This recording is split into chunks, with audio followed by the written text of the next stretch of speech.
I'm Sarah Toohey from the Council to Homeless Persons. We're the peak body for homelessness services in Victoria, and that means we're here for people who are interested in, and individuals and organisations who are interested in ending homelessness.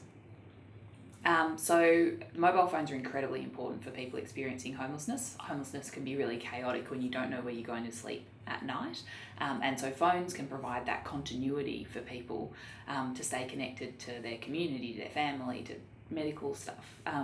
Predominantly people use prepaid plans, but also data is incredibly important, because if you want to be able to do anything in relation to government these days, it's usually over the internet, and those are the most efficient ways of contacting. So people use not only data, but free Wi-Fi is really, really important as well.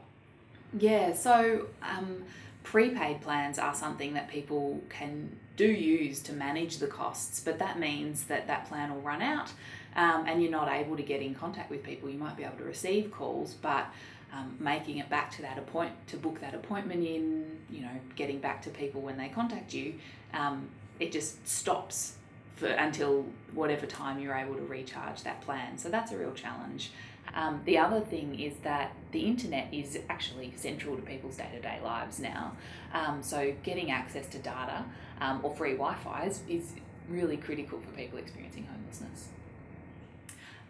So it's a really tricky one, because people do prefer prepaid plans because it can contain the costs. But what it means is that people are denied access to credit for plans, like postpaid plans that lots of people use, that allow them to have access to their phone all the time. So I think looking at postpaid plans that are really transparent and clear about their costs, that do give you warnings when you're reaching a certain limit of call costs and things like that, can really help improve or prevent people getting into a huge debt spiral with phone costs. On the other side of things, some practices can actually improve the cost of phone usage. So 1-800 numbers and places like Centrelink, where you put on hold for a long time, if you're doing that from a mobile phone, can be really, really expensive.